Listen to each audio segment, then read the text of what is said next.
बिस्मिल्लाहिर्रहमानिर्रहीम। शुरू करते हैं अल्लाह के नाम से। उम्मीद करता हूँ आप सब लोग खैरियत से होंगे।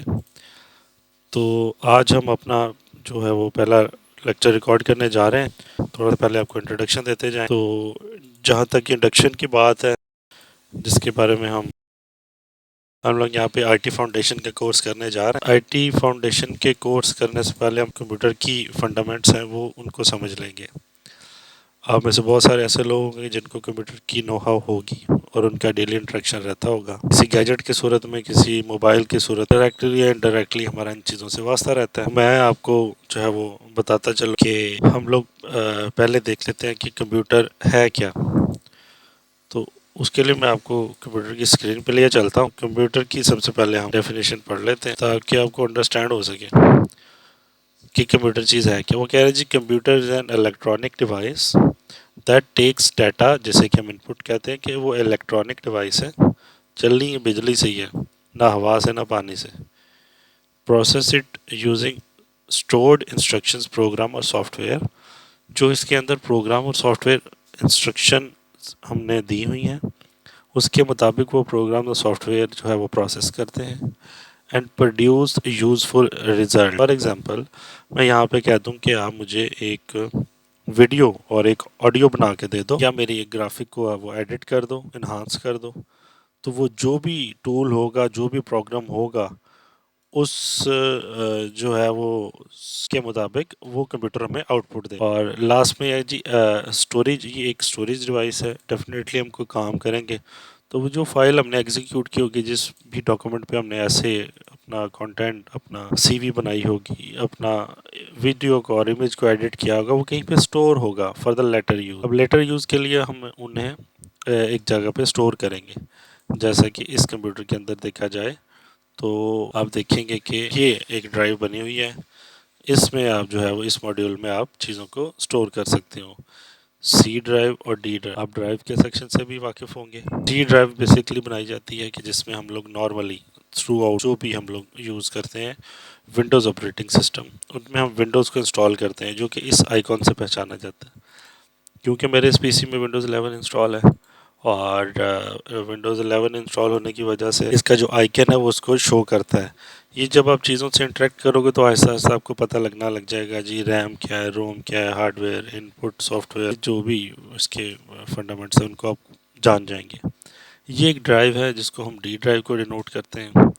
बेसिकली ये ड्राइव के नीचे एक फिगर आ रहा है, यहाँ पे लिखा हुआ है 443 GB free of 443 GB free of 465 GB। 465 GB की ये वाली हार्ड ड्राइव है। इस ड्राइव में से अभी तक 443 443 GB डाटा फ्री है। इसी तरह से हमने जो सी ड्राइव बनाई है 237 GB की बनाई है और जिसमें से अभी तक 121 GB फ्री हैं। कुछ भी सॉफ्टवेयर आप इसमें इंस्टॉल कर सकते। कंप्यूटर को आपने देखा और कंप्यूटर की डेफिनेशन को आपने देखा। उसमें से अब हम अगर कंप्यूटर के स्पेसिफिकली देखना चाहें कि कंप्यूटर के अबाउट माई कंप्यूटर के इसमें क्या क्या इंस्टॉल है और क्या चीज़ें हैं, तो ये बेसिकली इंटेल का कोर आई थ्री प्रोसेसर जो कि 3.6 गीगाहर्ट्ज़ का इसमें इंस्टॉल है, जो कि इसकी वर्किंग कर रहा है। रैम इसमें जो है वो 16 GB की इंस्टॉल है और जो ग्राफिक कार्ड है 128 MB का है। ये UDH ग्राफिक 630। और इसमें एक आ जाता है स्टोरेज कि इसमें क्या डाटा स्टोरेज किया हुआ है, तो वो टोटल मेरी 704 GB की स्टोरेज में से अभी तक 130 GB जो है वो यूज़ हुआ है। तो अभी ये हमारे कंप्यूटर का ओवरव्यू है। साथ ही में इसका लिखा हुआ है कि इसमें विंडोज़ कौन सी इंस्टॉल है। तो यू कैन सी कि यहाँ पे लिखा हुआ है विंडोज़ 11 प्रो। तो ये इसका वर्जन है जो कि इसमें इंस्टॉल है। और इतनी इन्फॉर्मेशन आपके लिए काफ़ी होगी कि आप अंडरस्टैंड करें कि आप किस पीसी पे क्या काम करने जा रहे हैं। देखिए, कोई भी चीज़ आप जब भी करने के लिए बैठते हैं, करने के लिए जाते हैं, तो आपको बेसिकली उसकी नो हाउ होनी चाहिए। जब आपको उसकी नो हाउ होगी तो ही आप जो है वो उससे बेटर और बेस्ट रिजल्ट्स ले सकेंगे। अभी हमने जो है वो आपको मैं बताता चलूँ, कंप्यूटर के कुछ कंपोनेंट्स हैं जैसे कि फिजिकल होते हैं, टचेबल होते हैं, इलेक्ट्रॉनिक और मैकेनिकल पार्ट्स, उनको हार्डवेयर कंपोनेंट्स कहते हैं। जो मेजर हार्डवेयर कंपोनेंट्स हैं उनको हम स्टेप बाय स्टेप बारी बारी पढ़ लेते हैं। जैसे कि है computer case. Computer case basically वो होता है जहाँ पे सारे कंप्यूटर के कंपोनेंट्स को प्लेस किया जाता है ना, और जिसमें रैम आ जाती है, जिसमें आपका पावर सप्लाई आ जाती है, आपका मदरबोर्ड आ जाता है, आपका सीपीयू आ जाता है, आपकी हार्ड डिस्क आ जाती हैं, आपकी सीडी रोम और डीवीडी रोम, और आपका हीट सिंक आ जाता है। और ये कुछ मेन कंपोनेंट्स जो होते हैं ये इसमें इंस्टॉल किए जाते हैं। जो भी आप कंप्यूटर को देखते हैं और बाहर से आपको नज़र आता है, एक तो मेन आपका मॉनिटर होता है जिसको आप देख के और जिस पे आपको व्यू नज़र आता है, वो तो हो गया आपकी आउटपुट डिवाइस। लेकिन उसी के साथ जो होता है उसको बोलते हैं हम कंप्यूटर केस, जिसके अंदर सारी चीज़ें इंस्टॉल होती हैं। और इसके बाद आ जाता है मदरबोर्ड। मेन सर्किट बोर्ड होता है कंप्यूटर का, जिसके अंदर सारे सर्किट्स और कंपोनेंट्स जो हैं मिल के कंप्यूटर को रन करते हैं। फॉर एग्जांपल आपको इंस्ट्रक्शन देते हैं कि मुझे ये प्रोग्राम चलाना है, ये प्रोग्राम इंस्टॉल करना है और इसको बंद करना है, तो you can buy given instruction, जो आप इंस्ट्रक्शन दोगे उसके मुताबिक होगी वर्किंग जो भी कंपोनेंट्स मदरबोर्ड पे इंस्टॉल है उसके अकॉर्डिंग। तो मदरबोर्ड पे बेसिकली रैम इंस्टॉल होगी, आपका सीपीयू इंस्टॉल होगा, आपका जो है वो हीट सिंक इंस्टॉल होगा, आपका सीपीयू फैन जो है वो लगाया जाएगा ताकि इसको ठंडा रखा जा सके। और इसी तरह से बहुत सारे जो है वो आईसीज और सर्किट्स लगाए जाते हैं, यूएसबी पोर्ट्स लगाई जाती हैं ताकि वो सब चीज़ें मिलके जो है वो इसको रन कर सके। इसके बाद इसे आ जाता है कंप्यूटर का सीपीयू, जिसे हम कहते हैं central processing unit, also known as the processor or brain of the computer. ये कंप्यूटर का दिमाग भी कहते हैं, इसी की मदद से चलता है। जैसे कि मैंने लेक्चर के स्टार्ट में बताया था, जो हमारा कंप्यूटर है वो Core i3 है, तो इसी तरह से Core i5, Core i7, Core i9 के जो प्रोसेसर्स हैं वो अवेलेबल हैं। और यहाँ पे हम अगर देखा जाए तो सीपीयू का बेसिकली फंक्शन क्या होगा। सीपीयू के फंक्शंस में सबसे पहले क्या होगा कि जो भी आपको इंस्ट्रक्शंस आपकी होंगी और कैलकुलेशंस होंगी, ये इनको बैकएंड पे परफॉर्म करेगा और उनको जो उन कैलकुलेशंस और इंस्ट्रक्शंस का फ्लो है उसको मैनेज करेगा। फॉर एग्जांपल, आप साइड बाय साइड सिस्टम की रिकॉर्डिंग कर रहे हो और उसके साथ साथ आप एक सॉफ्टवेयर ऑपरेट फोटोशॉप का एक सॉफ्टवेयर ऑपरेट कर रहे हो, उसी के साथ आप कुछ पिक्चर्स देख रहे हो, साथ आप अपने गूगल को यूज़ कर रहे हो। अब उसके फ्लो में ये 4 से 5 चीज़ें बैकएंड में प्रोसेस हो रही हैं। अब आपको क्या चीज़ चाहिए और कौन सा रिजल्ट पहले चाहिए, आपने तो अल्टीमेटली वो 4 विंडोज़ ओपन कर ली, लेकिन ये सीपीयू का काम है कि वो बैकएंड में कैलकुलेशंस करके आपको उसका आउटपुट जल्द से जल्द देगा। तो ये सारी चीज़ें थ्रू सीपीयू के ही मैनेज होती हैं, जिसको कंप्यूटर का ब्रेन भी बोलते हैं। इसके बाद आ जाता है रैम। रैम जिससे कि हम रैंडम एक्सेस मेमोरी बोलते हैं। रैंडम एक्सेस मेमोरी क्या होती है? ये एक टेम्परेरी स्टोरेज डिवाइस है जिसमें डाटा और प्रोग्राम्स दोनों जो है वो टाइम टू टाइम सीपीयू के लिए एक्सेस किए जा सकते हैं। सीपीयू एक वर्किंग कर रहा था और उसको कुछ डाटा या कुछ प्रोग्राम्स रिकॉर्ड करना थे और उन तक एक्सेस चाहिए था, तो जो सीपीयू को प्रोवाइड करेगा वो रैम करेगी। सही है। बेसिकली ये एक वॉलेटाइल मेमोरी होती है। वॉलेटाइल क्या होता है कि इस पे जो भी चीज़ें आपने प्रोग्राम और डाटा की सूरत में स्टोर किया होता है, वो जैसे ही कंप्यूटर ऑफ होगा वो ऑफ हो जाएंगी, चीज़ें ख़त्म हो जाएंगी। नॉर्मली क्या होता था, अब तो हम एट द एंड ऑफ 2025 जो है वो, बट अर्ली कंप्यूटर्स में क्या होता था कि लोड शेडिंग इतनी ज़्यादा होती थी तो सिस्टम के नॉर्मली बैकअप्स नहीं होते थे और सिस्टम शट डाउन हो जाता था। तो जैसे ही कंप्यूटर शट डाउन होता था तो उसकी जो मेमोरी होती थी वो भी, आपका जो भी डाटा आपकी फाइल ओपन होती थी वो ख़त्म हो जाती थी, वो स्टोर नहीं रहा करती थी। लेकिन फॉर द टाइमिंग इनमें अपडेट्स आती गई, इनमें चेंजेस आते गए और ये इतने पावरफुल हो गए हैं कि इसमें जो है वो सारी चीज़ें स्टोर की जा सकती हैं और ये कुछ टाइम तक कुछ चीज़ों को स्टोर कर लेता है। ऑन दी अदर हैंड एक होता है रोम। रोम क्या होता है? Read only memory. जब आप कंप्यूटर में विंडोज़ को इंस्टॉल करते हैं तो रोम के ऊपर बहुत सारे ऐसे प्रोग्राम्स और ऐसी डिटेल्स होती हैं, वो जो सारी चीज़ें हैं वो इसके अंदर स्टोर हो जाती हैं, जो कि आप जब भी कंप्यूटर को ऑन करोगे अल्टीमेटली वो रोम पे जो चीज़ें होंगी राइट की हुई वो आपको लाजमी वहाँ से एक्सेस हो जाएंगी। और अगर रैम को देखना चाहें, और रैम में भी आगे इनकी जो वेरिएशंस आ गई हैं, जैसे कि DDR1, DDR2, 3, 4, 5 ऑनवर्ड, ये वाली सारी रैम की वो वाली क्वालिटीज़ हैं, सॉरी टाइप्स हैं कि जिनको for the time being for the end user जो भी उसकी इंस्ट्रक्शन डिमांड होती है उसके मुताबिक ये परफॉर्म करती हैं। अगर आप इसमें ज़्यादा एफिशिएंट जा रहे हैं तो आप DDR5 भी यूज़ कर सकते हैं। नॉर्मली लोग DDR3 और DDR4 यूज़ कर रहे हैं, जो कि आजकल के यूज़र के एंड पे हैं। तो इन डिटेल हम फर्दर लेक्चर में इसकी टाइप्स भी पढ़ेंगे और इसकी पहचान भी देखेंगे कि किस तरह से एक नॉर्मल यूज़र इन रैम को पहचान सकता है।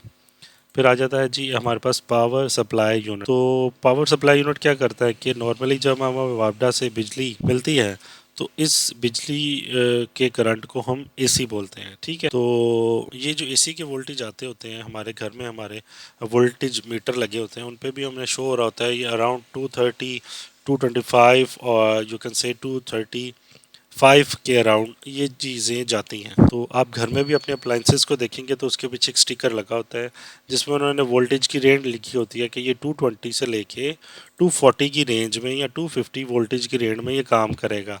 आपके वोल्टेज या कम या ज़्यादा होते हैं तो ये परफॉर्म इसके दरमियान करेगा। हाँ, अगर वही वोल्टेज 300 की वैल्यू को क्रॉस कर जाए तो चीज़ों के जलने का, ख़राब होने का खदशा होता है। बेसिकली हमारा कंप्यूटर जो कि बहुत से आईसी सर्किट्स की मदद से बना होता है, जिसमें छोटे छोटे आईसीज और सर्किट इसमें इंस्टॉल किए जाते हैं। तो वैक्यूम ट्यूब्स होती हैं, वो सारे मिलके जब इसको चलाते हैं तो इनको ठंडा रखने की ज़रूरत होती है, इनको थोड़ा करंट चाहिए होता है। तो पावर सप्लाई का बेसिकली फंक्शन क्या होगा कि ये पावर सप्लाई आपके एसी करंट को जो कि 220 है उसको डीसी वोल्टेज में रेगुलेट कर देगा, जो कि अराउंड 12 वोल्टेज होते हैं। तो कम वोल्टेज की मदद से कंप्यूटर के कंपोनेंट्स इजीली, स्मूथली और इंटरनल जो है वो काम बड़ा इफेक्टिवली कर वापडा के 220 वोल्टेज को 12 वोल्टेज में कन्वर्ट करता है। ये पावर सप्लाई का काम। तो पावर सप्लाई का नॉर्मल यहाँ क्या यूज़ होता है कि आप नॉर्मली देखोगे तो बहुत सी ऐसी अप्लाइंसेस जैसे कि अगर आप एयर कूलर को चलाना चाह रहे हो तो हम लोग क्या करते हैं कि उसकी वोल्टेज को पंखे को चलाने और वाटर पंप को चलाने के लिए 12 वोल्टेज का ही हम लोग उसमें पंप इंस्टॉल कर देते हैं और 12 वोल्ट की मोटर लगा देते हैं ताकि हमारा जो एयर कूलर है वो भी गर्मियों में चलता रहे और ये पावर सप्लाई उसके एसी करंट को डीसी में चेंज कर दे। तो ये हम लोग जो है नॉर्मली यूज़ करते हैं और बहुत सारे व्यूज़ इस एग्जांपल से ये समझ पाएंगे कि एसी टू डीसी करंट या वोल्टेज पावर कैसे काम करती है और पावर सप्लाई का क्या काम। ऑन दी अदर हैंड हमारे पास आ जाती है हार्ड डिस्क ड्राइव, जिसे कहते हैं हम HDD। तो HDD का काम क्या है बेसिकली कि एक हार्ड डिस्क ड्राइव है और इसमें जो है वो डाटा परमानेंटली स्टोर किया जाता है और परमानेंटली डाटा स्टोर किया जाता है। ये पुरानी टेक्नोलॉजी है जिसको हम बोलते हैं HDD, जिसमें डाटा जो है वो किया जाता था एक डिस्क की सूरत में। इसके ऊपर हेड बना होता था, उसके ऊपर डाटा को CD की तरह राइट किया जाता था, जो कि थोड़ा सा स्लो भी होती थी एज़ कम्पेरेटिवली आज के दौर में जो न्यू टेक्नोलॉजीज़ आ गई हैं उनमें, जैसे कि SSD आ जाता है और SSD जो है वो सॉलिड स्टेट ड्राइव है जो कि इससे ज़्यादा फास्ट और ज़्यादा रिलायबल है। आप उसको इजीली कैरी कर सकते हैं, वो साइज़ में भी कम है और उसका एक्सटर्नल केस मौजूद है। आप बहुत सारे आपके लैपटॉप की जो है वो और अपना जो पीसीज हैं आपके पर्सनल कंप्यूटर, उसमें भी आप दोनों को इंस्टॉल कर सकते हैं। जो कि हार्ड डिस्क ड्राइव जो कि आपकी एक स्टोरेज डिवाइस के तौर पे काम करेगा, आप जो भी डाटा इसमें स्टोर कर सकते हैं, और SSD इसकी परफॉर्मेंस को 4 टाइम्स और 5 टाइम्स फास्टर कर देगा और रिलायबल कर देगा। ऑन द अदर हैंड इनकी डिटेल जो भी हैं वो हम आने वाले लेक्चर्स में स्टेप बाय स्टेप पढ़ेंगे कि रैम की टाइप्स क्या हैं, फिज़िकली पहचान क्या है, हार्ड डिस्क ड्राइव क्या है और इसी तरह से CPU क्या है। सही है, तो ये सारी हम स्टेप बाय स्टेप हम रीड आउट करेंगे। और इसमें आ जाता है एक वेरी नेक्स्ट जो कि हमारा हार्डवेयर का कंपोनेंट है, वो है ऑप्टिकल डिस्क ड्राइव, जिसे ODD कहते हैं। ODD क्या होता था बेसिकली? ODD अभी भी यूज़ होते हैं कंप्यूटर के अंदर, प्री इंस्टॉल्स होते हैं जिसमें हम लोग CD चलाया करते थे।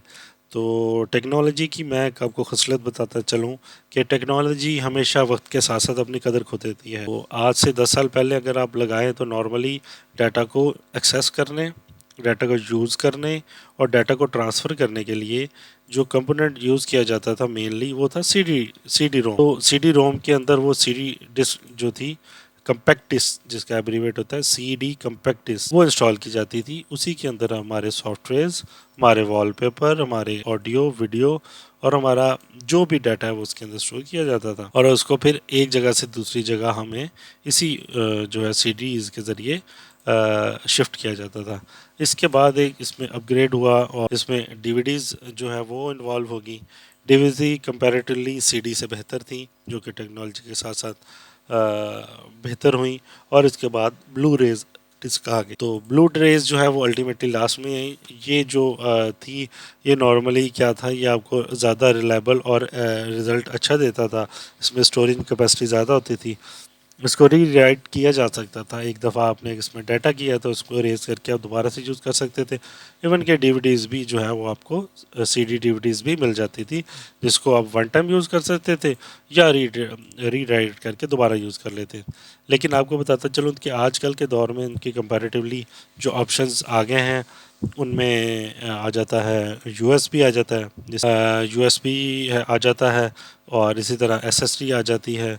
और इसी तरह से हम थ्रू कंप्यूटर डिवाइस ऑनलाइन भी हम एक तरह से दूसरी जगह डाटा ट्रांसफ़र कर सकते हैं।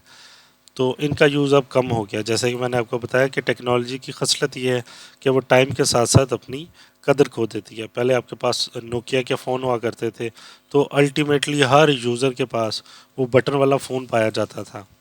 लेकिन अगर आप अब देखेंगे तो अब हर किसी के पास टच फ़ोन है और हर किसी के पास एक्सेस है उसका, और उसमें फ़ीचर और उसके जो है वो टाइम टू टाइम अपडेट्स होते जाए। इसके बाद जाए तो हमारे पास सीपीयू फ़ैन, जिसको हम क्या करते हैं कि सीपीयू और जो हीट सिंक होता है उसको ठंडा करने के लिए इस्तेमाल किया जाता है।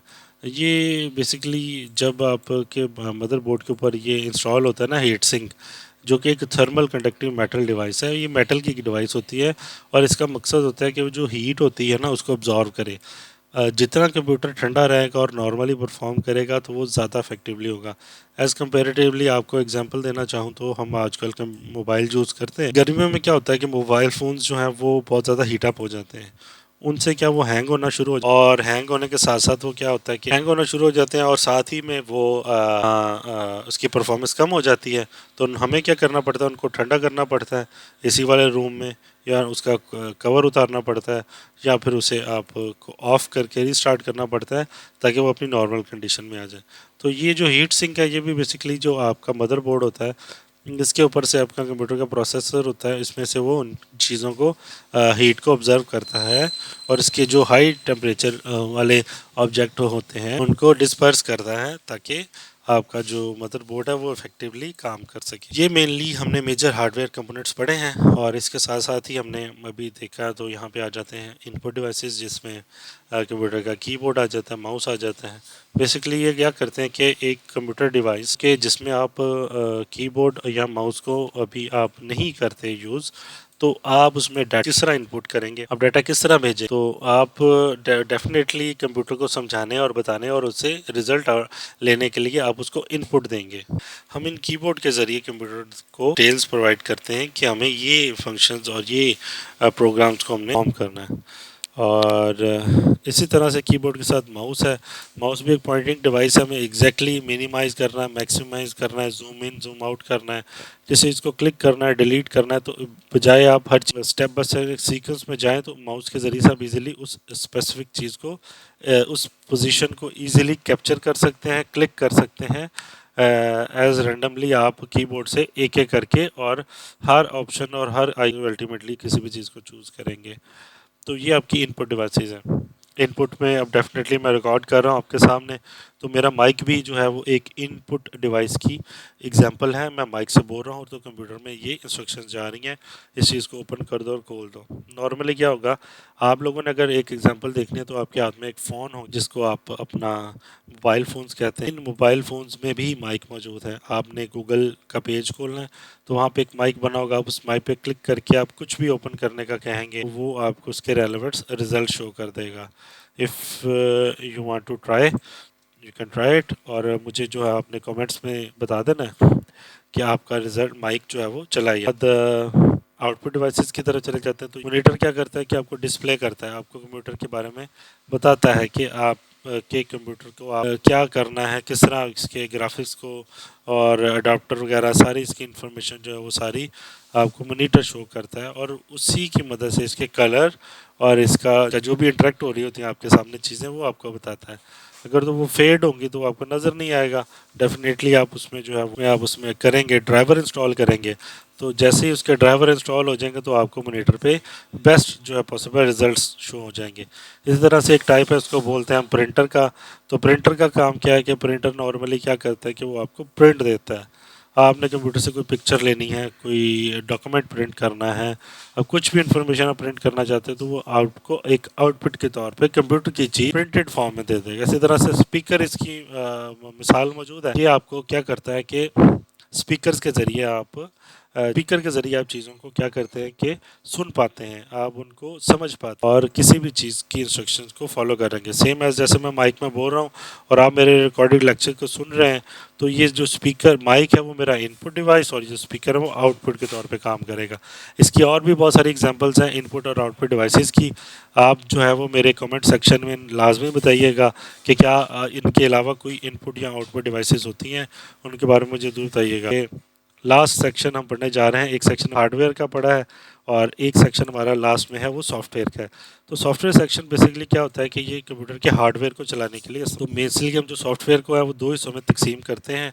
एक आता है हमारा आ जाता है सिस्टम सॉफ्टवेयर और एक आ जाता है हमारा एप्लीकेशन सॉफ्टवेयर।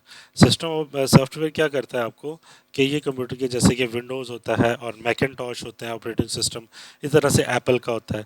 तो नॉर्मली हमारे यहाँ क्या ज़्यादातर यूज़र हैं वो एप्पल के हैं और विंडोज़ के हैं, और मेजॉरिटी अगर इनको मैं प्री और फिल्टर करूं तो हमारे विंडोज़ के यूज़र हैं। जैसे कि हम लोग विंडोज़ को अपने कंप्यूटर में इंस्टॉल करते हैं और ये बड़ा यूज़र फ्रेंडली इंटरफेस है। तो आप ज़्यादातर जगह में जाओगे तो आपको विंडोज़ का ऑपरेटिंग सिस्टम मिलेगा। ये करता क्या है, जब आप कंप्यूटर न्यू लेते हैं तो न्यू कंप्यूटर में आपने एक विंडो इंस्टॉल करनी होती है जो कि कंप्यूटर की लैंग्वेज के तौर पे काम करता है। कंप्यूटर को समझ सके कि यार मैंने करना क्या है, समझ वो एक सेट ऑफ इंस्ट्रक्शन आप, तो उसकी मदद से आपका कंप्यूटर चलता है और समझ पाता है कि मैंने इसका वीडियो का ग्राफिक कार्ड दिखाना है, वो क्या डिस्प्ले दे रहा है, वॉइस कैसे आ रही है, इसके जो ड्राइवर्स हैं वो क्या है, इनपुट के, यूएसबी के, आउटपुट के, वो सारे आपको बताएगा।